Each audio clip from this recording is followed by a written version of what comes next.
अल्लाह। तो हम लोग पढ़ेंगे इवोल्यूशन ऑफ लाइफ फॉर्म्स, और लिखा है ए थियरी। इसका मतलब क्या है? एक थियरी। एक थियरी के अलावा एक को थियरी एक्स्ट्रा पढ़ाए, एनसीईआरटी फाड़ दिया जाएगा। आओ देखा जाए। कह रहे हैं conventional religious literature tells us about the theory of special creation. अब आप चाहे बाइबल उठा लीजिए, चाहे भगवत गीता उठा लीजिए। भगवत गीता में तो नहीं है सब दिया होगा, हमारे वेदों में पुराणों में दिया होगा। आप चाहे कुरान उठा लीजिए, है ना। उन सब में क्या है, लिटरेचर्स हैं वो रिलीजियस लिटरेचर्स। वो हमको बताते हैं कि जो लाइफ आई थी वो स्पेशल क्रिएशन है, ब्रह्मा विष्णु महेश वाला हिसाब किताब, है ना। पहले भगवान आए, 3 दिन बाद लाइट आई, है ना। खैर ऐसा कुछ था। आगे क्या है, दिस थियरी हैज 3 कैनोटेशंस। कह रहे हैं 1 that all living organism species और types that we see today were created as such. जितने लिविंग फॉर्म्स आज हमको दिख रहे हैं वो सारे के सारे ऐसे ही बना दिए गए, उठा के रख दिए गए।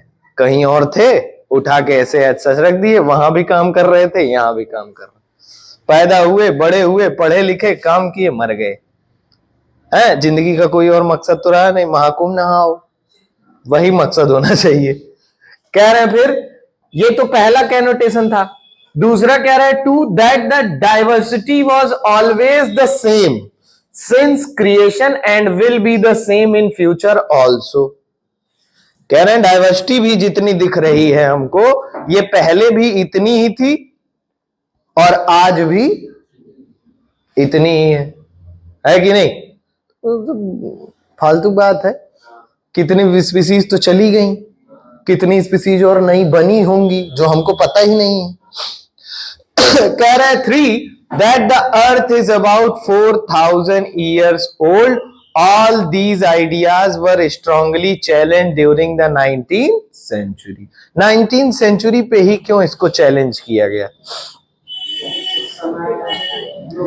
पहले जब चैलेंज किया जाता था तो कुल फांसी भी लटका देते थे।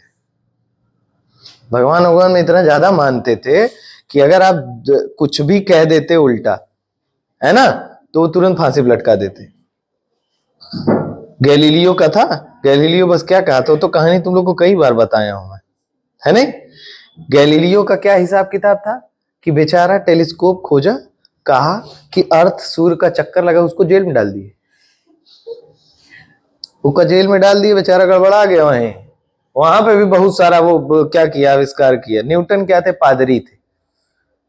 पादरी समझते हो ना, प्रीस्ट जो होते हैं, प्रीस्ट।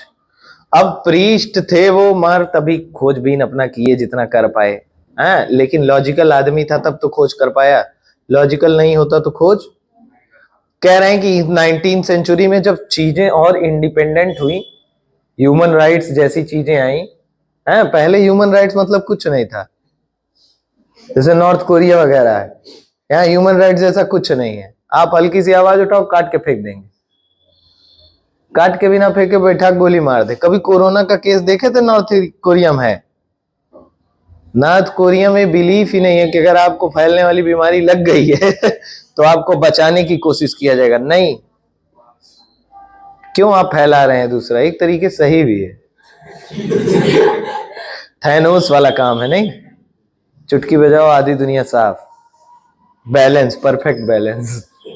यहां क्या है देखो, कह रहा है based on observations made during a sea voyage in a sail ship called HMS Beagle round the world, Charles Darwin concluded that existing living forms share similarities. Existing living form क्या करेंगे बेटा? सिमिलैरिटी शेयर कर रहे हैं to varying degrees, not only among themselves but also with life form that existed millions of years. बात समझ आ रही कि नहीं? डार्विन ने क्या किया, एक सी सेल करी भाई साहब, एक वॉयज पे गए, है ना, और सी का नाम था HMS बीगल।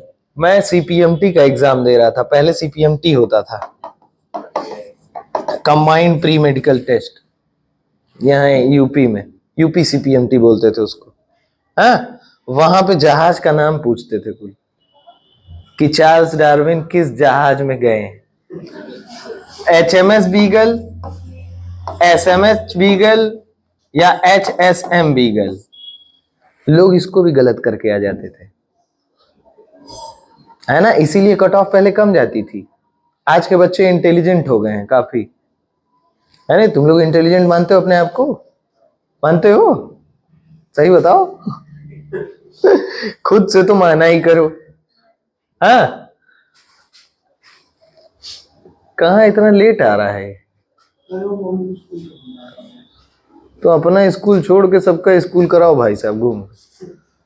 क्या है भाई साहब? कह रहे हैं Charles Darwin concluded that existing living forms share similarities to varying degrees not only among themselves but also with life forms that existed millions of years. Many such life forms do not exist anymore. तो ये वाला तो गलत ही हो गया, दूसरा वाला, दूसरा कैनोटेशन यही तो गलत हो गया गुरु। कह रहे हैं कि इसमें से बहुत सारे लाइफ फॉर्म्स आज एग्जिस्ट करते ही नहीं है। डायनासोर तो एक एग्जांपल है, सबसे बड़ा एग्जांपल डायनासोर ही। फॉसिल तो उसका मिलता है, लेकिन आज तो नहीं मिलता है ना, आज तो गायब है। कह रहे हैं आगे, there had been extinctions of different life forms in years gone by just as new forms of life arose at different periods of history of earth. कह रहे हैं यहां एक्सटिंक्शंस भी हैं। एक्सटिंक्शन मतलब खत्म हो जाते हैं, एकदम अस्तित्व ही नहीं बचता है। Of different life forms in years, और उसके साथ साथ जितना एक्सटिंक्शन हो रहा है उतने ही नए लाइफ फॉर्म्स भी क्या हो रहे हैं? क्रिएट हो रहे हैं सिंस हिस्ट्री ऑफ अर्थ। कह रहे हैं there has been gradual evolution of life forms. Gradual समझ रहे हो? कोई अचानक से एवोल्यूशन नहीं होगा, ये प्रोसेस है एक, छोटे छोटे छोटे छोटे छोटे छोटे प्रोसेसेस को मिला के फिर एक नया कैरेक्टर बनाना। वेरिएशंस होते हैं ना हमारे में, सेक्सुअल रिप्रोडक्शन जो करता है उनमें हल्के हल्के वेरिएशंस होते हैं, वही वेरिएशंस एक्युमुलेट होते हैं और बाद में नया कैरेक्टर बनाते हैं। इतना समझ आया? तो ये थियरी ऑफ स्पेशल क्रिएशन जो थी ये गड़बड़ा गई कि नहीं गड़बड़ा गई? और किसकी वजह से गड़बड़ाई? चार्ल्स डार्विन के जो भी ऑब्जर्वेशंस थे उसकी वजह से। कह रहे हैं any population has built in variation in characteristic, those characteristics which enable some to survive better in natural conditions, climate, food, physical factors etc. would outbreed others that are less endowed to survive under such natural condition। कह रहे हैं कि भाई साहब कोई भी population अगर है ना, कोई भी पॉपुलेशन है तो उस पॉपुलेशन के पास वेरिएशन होगा। क्या होगा? अब वेरिएशन दो तरीके का होगा। वेरिएशन एक जो उनको एबल करेगा अपने नेचुरल कंडीशन में सरवाइव करने के लिए। जो वेरिएशन क्या होगा? नेचुरल कंडीशन में सरवाइव करने के लिए एबल बनाएगा। एक वेरिएशन ऐसा होगा, और एक इसी का जस्ट अपोजिट होगा जो कोई मदद नहीं करेगा। और जो ये होगा जो इनको नेचुरल कंडीशन में सरवाइव करने के लायक बनाएगा वो दूसरे वाले को आउट ब्रीड कर देगा। आउट ब्रीड करने का मतलब है लात मार के भगाएगा नहीं, मतलब इनका मल्टीप्लिकेशन इतना ज्यादा होगा इनके कंपैरिजन में कि अपने आप क्या हो जाएंगे? खत्म हो जाएंगे। बात समझ आई कि नहीं? आउट ब्रीड का मतलब यहां समझ में आ रहा है कि नहीं? Would outbreed others that are less endowed to survive under such natural. बात समझ आई? ये चार्ल्स डार्विन बोल रहे हैं, है ना। फिर कह रहे हैं another word used is fitness of the individual और पॉपुलेशन। इसी को बोला फिटनेस। तुम लोग कहा है ना सर्वाइवल ऑफ द फिटेस्ट, मतलब ऐसा वेरिएशन जो नेचुरल कंडीशन में सरवाइव करने के कैपेबल बनाए पर्टिकुलर ऑर्गेनिज्म को, है ना। तो एक तरीके से वो फिट ही तो है, एक तरीके से वो रिप्रोडक्शन हाई करेगा कि नहीं करेगा, है ना। तो डार्विन का यहां जो फिटनेस से मतलब है, अल्टीमेटली किस फिटनेस से मतलब है? रिप्रोडक्टिव फिटनेस से। आप कैरेक्टर डेवलप कर लो ठीक है, लेकिन जब तक आप अगली जनरेशन तक वो कैरेक्टर नहीं पहुंचा रहे हो, कोई फायदा है उसका? नहीं है ना। तो यहां उसी फिटनेस की बात हो रही है। कह रहे हैं the fitness and leave more progeny than the other. अब ये आउटब्रीड वाला कॉन्सेप्ट समझ में आया कि नहीं तुमको? Would leave more progeny than others. Clear है कि नहीं? बात समझ आई? ये डार्विन कह रहे हैं। HMS बीगल पे जब गए थे तो उसके बाद अपना कुछ हिसाब किताब रखा था इन्होंने, उसके बाद ये सारी कुछ चल रहा है। कह रहे हैं these therefore will survive more and hence are selected by, और यही क्या होंगे? सर्वाइव करेंगे ज्यादा, और नेचर के द्वारा यही सेलेक्ट होंगे ज्यादा। और इसी को इन्होंने क्या कहा? Natural selection. तो आप अगर एग्जाम में आता है तो इतनी चीजें लिख सकते हो, एनी पॉपुलेशन से लेके यहां तक। क्लियर है? अगर ऐसा लिख सकते हो, या तो इसको मीनिंग करके, मतलब इसको समझ के अपनी भाषा में लिख लेना, लेकिन अपनी भाषा में कायदे से लिखना, वर्ड्स इस्तेमाल करने का तरीका आता है ना। आगे कह रहे हैं and implied as a mechanism of evolution, और इसको क्या कहे? मैकेनिज्म बताया इन्होंने, इवोल्यूशन का मैकेनिज्म इसी को बताया। अब नया वो वाला वेरिएशन ही क्या हो रहा है? तो बेटर कैरेक्टर्स आ रहे हैं कि नहीं? वो वाला तो गायब हो गया। फिर कह रहे हैं let us also remember that Alfred Wallace a naturalist who worked in Malay archipelago। इन्होंने कहां काम किया था? एक आइलैंड है। कह रहे हैं had also come to similar conclusion around the same. इन्होंने भी सिमिलर कंक्लूजन निकाला और उसी टाइम पे है। कह रहे हैं in due course of time apparently new types of organisms are recognisable. कह रहे हैं कि अगर आप थोड़ा सा टाइम लगाते हैं, in due course of time, है ना, हमको एक नया क्या मिल जाएगा? ऑर्गेनिज्म मिल जाएगा। All the existing life forms share similarities and share common ancestor. भाई जो वेरिएशन चला गया, जो गायब हो गया, है ना, वो किसी कॉमन एंसेस्टर से ही तो आया होगा, है कि नहीं? कह रहे हैं however these ancestors present at different periods in the history of अर्थ, और वो क्या है? Epochs, periods and eras. मतलब जो हिस्ट्री ऑफ अर्थ है उसको किसमें डिवाइड किया गया है? इपॉक्स, पीरियड्स और एराज में। कह रहा है the geological history of earth closely correlates with the biological history of अर्थ। ये लाइन समझ आ रही है कि नहीं? ये लाइन बड़ी इंपॉर्टेंट है। कह रहे हैं जो जियोलॉजी बदल रही है, ज्योग्राफी बदल रही है अर्थ की, है ना, वो हमारा रिलेटेबल है किससे? बायोलॉजिकल। जो डाइवर्सिटी बढ़ रही, भाई साहब, बायोलॉजिकल हिस्ट्री और ज्योग्राफिकल हिस्ट्री अगर बोल दे, जियोलॉजिकल हिस्ट्री बोल दे, भाई जलवायु परिवर्तन हो रहा है कि नहीं? आइस एज मूवी देखे हो ना? नहीं देखे हो? आइस एज आया था, है ना, पहले आइस एज उसका नाम ही है। एक ऐसा टाइम जिसपे केवल धरती पे बर्फ ही बर्फ है। तो उस समय अलग तरीके के वो आए होंगे कि नहीं ऑर्गेनिजम्स, है ना।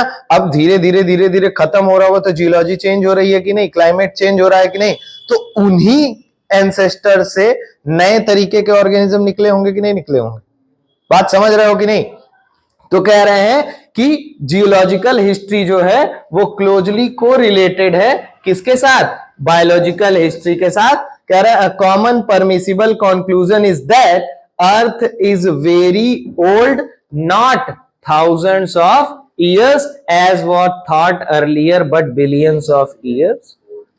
1000 ईयर नहीं, बिलियंस ऑफ ईयर ओल्ड है। और बिग बैंग थियरी और केमिकल इवोल्यूशन वगैरह से ये चीजें क्या कर दी गई? प्रमाणित कर ही दी गई, प्रूव कर दी गई थी कि नहीं? बात समझ आ गई? ये पूरी डार्विन की थियरी समझ आ गई कि नहीं? है ना, एक बार पढ़ लो। मेनी क्वार्टर्स, अलग अलग तरीके से अलग अलग टाइम पीरियड पे, है ना, हमको एविडेंसेस मिले। कह रहे हैं fossils are remains of hard parts of life forms found on in the rocks। पहाड़ों में, रॉक्सों में, रॉक्सों में, क्या बात है, हिंदी और अंग्रेजी का ये मिलन तो भाई कोई नहीं कराया होगा, ये जो हम करा लिए। रॉक्सो कह रहे हैं रॉक्स, चट्टानों के बीच हमको हार्ड पार्ट मिलता है, हड्डी मिला होगा, दांत मिला होगा, और भी अलग अलग चीजें। हार्ड पार्ट और क्या ही होता है? हड्डी दांत ही होते हैं, अब कोई कह दे कि रेटिना है तो वो तो पॉसिबल नहीं है। कह रहे हैं rocks form sediments and cross section of earth crust indicates that arrangement of sediments one over the other during the long history of earth. कह रहे हैं हमारा अर्थ क्रस्ट है ना, अर्थ क्रस्ट पे अलग अलग सेडिमेंट है। मान लो A horizon, B horizon, C horizon और चार हमारे पास चार लेयर्स है, चार सेडिमेंट्स हैं। क्लियर है? तो ये सेडिमेंट अलग एरा का होगा, ये अलग एरा का है, ये अलग एरा का है, ये अलग एरा का है। बात समझ आई?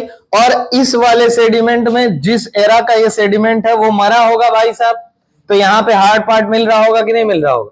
उसी तरीके से इसमें कुछ मिला होगा, उसी तरीके से इसमें, उसी तरीके से। तो क्या कह रहे हैं कि क्या है रॉक्स, क्या है रॉक्स बना रहे हैं, सेडिमेंट्स क्या बना रहे हैं। और अगर हम क्रॉस सेक्शन देखें किसका, अर्थ क्रस्ट का, तो ये इंडिकेट करता है क्या, arrangement of sediments one over the other, one over the other during the long history of. कह रहे different aged rock sediments contain fossils of different life forms who probably died during the formation of the particular। कह रहे हैं जब वो sediment बना होगा तो उस समय वो वाला ऑर्गेनिज्म मरा होगा और उसमें उसका हार्ड पार्ट दबा होगा, है ना। तो वही कह रहे हैं कि अलग अलग एज के रॉक सेडिमेंट क्या कंटेन किए रहते हैं, फॉसिल। और वो फॉसिल क्या होते हैं, अलग अलग लाइफ फॉर्म्स के, जो शायद उस टाइम पे मरे होंगे जब वो क्या हुआ होगा, रॉक का सेडिमेंट बना होगा। क्या बात है, नहीं चाय पियोगे? गरम है, ये भी रॉक है देखो, पता नहीं किस हड़प्पा खुदा इस निकला है, ये डायरेक्ट मेरे पास आया, बहुत इंपॉर्टेंट आदमी हूं मैं देखो। क्या है, some of them appear similar to modern organism, कुछ उसी में से क्या अपीयर होते हैं बेटा, मॉडर्न ऑर्गेनिज्म से सिमिलर। कह रहे हैं दे रिप्रेजेंट एक्सटिंक्ट ऑर्गेनिज्म, क्या कुछ क्या करते हैं, रिप्रेजेंट करते हैं ऐसे जो एक्सटिंक्ट हो गए, जैसे डायनासोर है। कह रहे हैं study of fossils in different sedimentary layers indicates the geological period in which they, वो उस समय के पीरियड को दर्शाता है जिस समय वो क्या है, एग्जिस्ट कर रहे हैं। The study showed that life forms varied over. अब ये स्टडी एक चीज और दिखाती है कि लाइफ फॉर्म्स जो हैं वो वेरी की हैं ओवर द टाइम। क्लियर है कि नहीं? And certain life forms are restricted to a certain geological time span। कह रहे हैं इनमें से भाई साहब लाइफ फॉर्म्स तो एग्जिस्ट कर ही रही हैं, अलग अलग वेरी कर रही हैं, उनमें से कुछ जो लाइफ फॉर्म्स हैं, सर्टेन लाइफ फॉर्म्स, वो उसी पीरियड में रेस्ट्रिक्ट हो गई, ना वो उसके पहले आई थी और ना वो उसके बाद बची। क्लियर है कि नहीं? कह रहे हैं hence new life forms of life have arisen at different times in history of earth. All this is called palaeontological evidence. और ये जो फॉसिल वाला सारा एविडेंस है, जिनकी स्टडी हमको कहां से मिली भाई, अलग अलग रॉक सेडिमेंट से, जो कब बने थे, अलग अलग टाइम पीरियड पे। इन सारे एविडेंसेस को हम क्या कह रहे हैं, पैलेंटोलॉजिकल। आप एंशिएंट हिस्ट्री अगर आगे पढ़ेंगे तो उसमें ये आपको पीएचडी के दौरान ये सब कराया जाएगा। आप जाओ, आप अपने मोहल्ले में ही जाओ, बड़ा सा टीला बना होगा, मान लो कोई टीला बनाओ, अब तुम्हारे मोहल्ले में नहीं होगा भाई, तुम्हारे मोहल्ले में टीला थोड़ी मिलेगा, तुम्हारे मोहल्ले में गढ़ई मिलेगी। हम कह रहे हैं आप गांव में अगर हैं तो गांव में आप जरूर देखे होंगे बड़े बड़े टीले होंगे, है ना, जहां टीले पे चढ़ के सिम्बा वो दहाड़ता है तो मार एकदम दुनिया में, है ना। टीले का आप हल्का सा क्रॉस सेक्शन करो तो आपको वही लाइफ वो दिखेगा तुमको, ये सेडिमेंट अलग अलग। कभी क्लोजली ऑब्जर्व करना जाके, है ना। यहाँ एक जगह है लहुरा देवा, देखे हो ना, वहां जाओ, 6000 साल पुराना चावल का दाना मिला था वहां। कैसे मिला था? 6,000 साल पुराना एविडेंस ही मिला था। कैसे मिला था? ऐसे ही मिला था, है ना। वहां ऐसे टुकड़े मिले मिट्टी के बर्तन के। तुम जनरली देखते होगे तो कभी कहीं खेत वेत अगर जुताया हो तो देखो वहां टुकड़ा मिलता है मिट्टी का, मिट्टी के बर्तन की तरह। वो अलग अलग टाइम का ही तो टुकड़ा होता है। कौन वहां कोई फेंकेगा क्या आके? हाँ, इन केस फेंक सकता है। आप जब उसका कार्बन डेटिंग करोगे तो आपको उसकी पर्टिकुलर एज भी पता चल जाएगी। बात समझ रहे हो कि नहीं? तो ये है पूरा, देखो पैलेंटोलॉजिकल एविडेंस। आप बाहर भी अपने क्या कर सकते हैं, स्टडी कर सकते हैं। यहां मत करिएगा। हाँ, यहाँ रोड खोद के देख सकते हैं आप कि 100 साल पहले का रोड कैसा रहा होगा और 100 साल बाद का रोड कैसा रहा होगा। तो तुमको ये पता चलेगा कि 100 साल पहले का रोड बड़ा मजबूत था और आज का रोड बड़ा ही घटिया है। ये ऐसा लॉजिक देते हैं कि नहीं, रोमन काल का रोड जो है वो आज तक वैसे ही चल रहा है। आज पता नहीं कैसे इंजीनियर्स आ गए हैं जो ऐसे रोड बन रहा है, मतलब बन रहा है कि 6 महीने में खत्म हो जाता है। सोशल मीडिया पे देखे होगे कभी, है नहीं? तो ये नहीं बताते हैं कि रोमन काल में 2 गाड़ी चलती थी और आज यहाँ 100 गाड़ी चल रही है। यहाँ थार लेके चल रहे हैं। देखो आगे आओ, यहाँ छोड़ो। अब आगे भाई, ये तो पैलेंटोलॉजिकल एविडेंस था। अब कह रहे हैं इम्ब्रायोलॉजिकल सपोर्ट क्या है इवोल्यूशन का, was also proposed by Ernest Haeckel. किसके द्वारा प्रपोज किया गया गुरु? अर्नेस्ट हैकल के द्वारा। कह रहे हैं based upon the observation of certain features during embryonic stage common to all vertebrate. कह रहे हैं कि कुछ ऐसे फीचर्स हैं जो सारे वर्टिब्रेट्स में क्या है? कॉमन है। क्या है? कॉमन है, लेकिन एब्सेंट हो जाते हैं कहां? एडल्ट में। For example the embryos of all vertebrates including human develop a row of vestigial gill slits just behind the head, but it is a functional organ only in fish and not found in any other adult। उसको बंद करो। Propose किया गया Ernest हैकल के द्वारा। On कर दिया ना? और इन्होंने क्या बताया कि अगर हम एम्ब्रियोनिक स्टेज को देखें सारे वर्टिब्रेट्स में, तो सारे वर्टिब्रेट्स में तो 2 ही हैं। मान लो हम फिश बोल दें और एक ह्यूमन बोल दें। क्या बोल दें? ह्यूमन और fish, not found in any other adult vertebrate, मतलब ह्यूमन ही बोल दें। क्या बोल दें? तो कह रहे हैं कि गिल स्लिट्स हैं। क्या है? और वो गिल स्लिट्स एम्ब्रियोनिक स्टेज में फिश में भी हैं और वो एम्ब्रियोनिक स्टेज में ह्यूमंस में भी हैं, लेकिन ह्यूमंस के अडल्ट में ये एब्सेंट है। ह्यूमंस के अडल्ट में क्या है? तो कॉमन एंसेस्ट्री यहां भी दिख रही है कि नहीं? सेम एंसेस्टर से इवोल्यूशन यहां भी दिख रहा है कि नहीं? बात समझ रहे हो कि नहीं? कह रहे हैं आगे, बेदरी देखो क्या हो गया। फिर कह रहे हैं however this proposal was disapproved on careful study. क्या बात है, कितनी केयरफुल स्टडी ये किए होंगे, बढ़िया किए होंगे। By Karl Ernst von Baer. Baer भी बोलते हैं इनको कभी कभी। कह रहे हैं एक साइंटिस्ट ये हैं और एक यहाँ ये भी अर्नेस्ट है, ये भी अर्नेस्ट है। वो कार्ल है और वो क्या है? हैकल है। He noted that embryos never pass through the adult stages of other animal।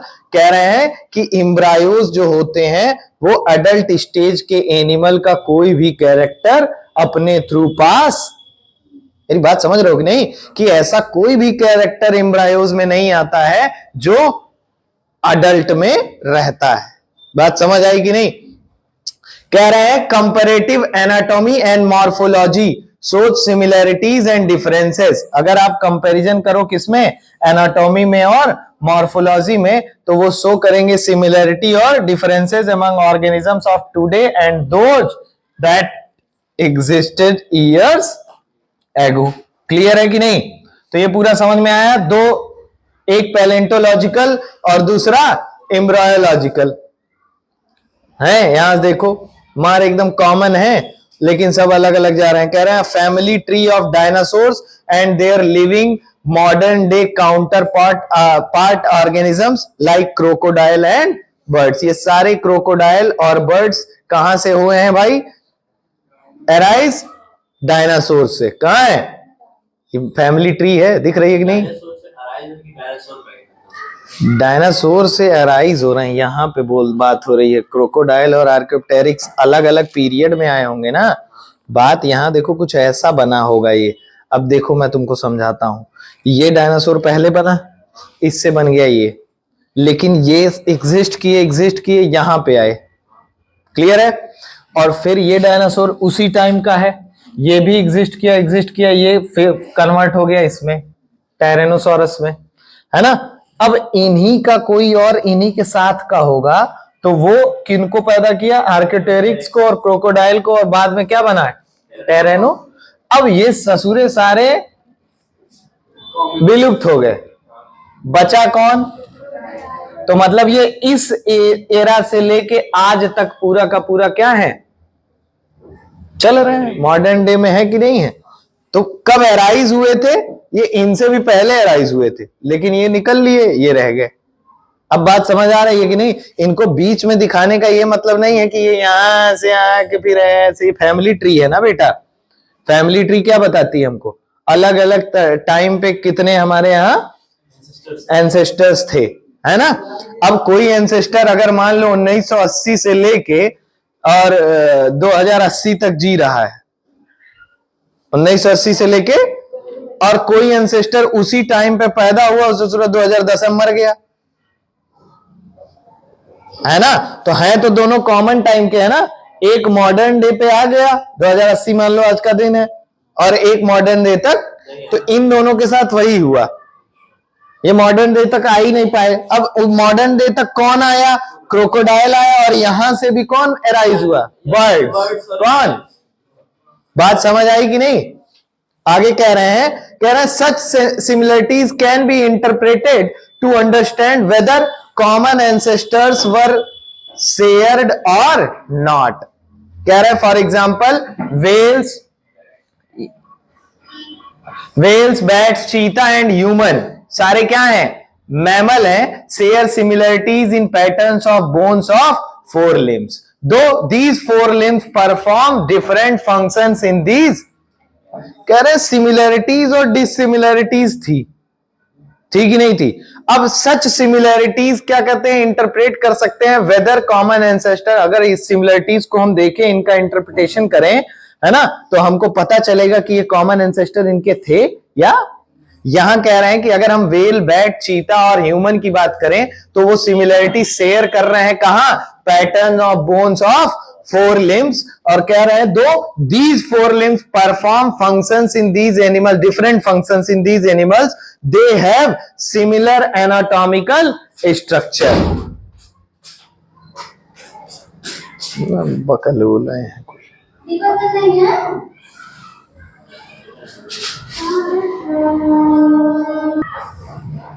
कह रहे though these four limbs perform different functions in these animals, they have similar anatomical structure, all of them have humerus, radius, ulna, carpals, metacarpals, phalanges in their forelimbs. Hence, in these animals, the same structures develop along different, same structure था, radius, ulna, carpel, metacarpal और phalanges। ये सब देखते हैं ना, radius, ulna, metacarpal और फलाना ढकाना, दुनिया भर का टीम ताम है इसी में है ना।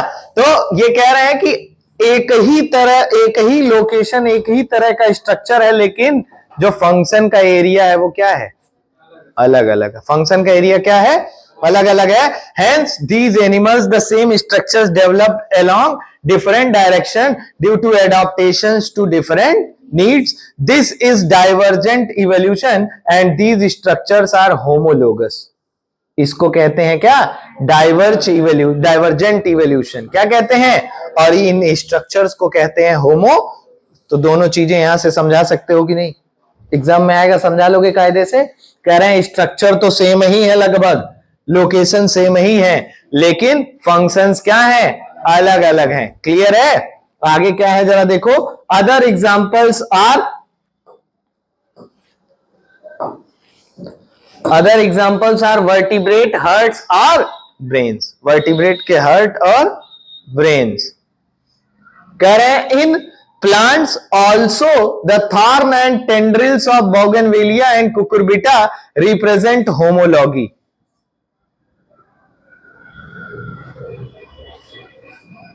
की बात करेंगे तो हम देखेंगे थॉर्न और टेंड्रिल किसका, बोगनवेलिया और कुकुरबिटा का, जो रिप्रेजेंट करेंगे क्या, होमोलॉगी। मतलब स्ट्रक्चर सेम है लेकिन फंक्शन, होमोलोगस ऑर्गन्स का मतलब यही है, स्ट्रक्चर सेम फंक्शन डिफरेंट, और इसी को कहेंगे डाइवर्जेंट इवोल्यूशन। क्या कह देंगे, डाइवर्जेंट इवोल्यूशन। कह रहे हैं homology is based on divergent evolution where as analogy refers to a situation exactly.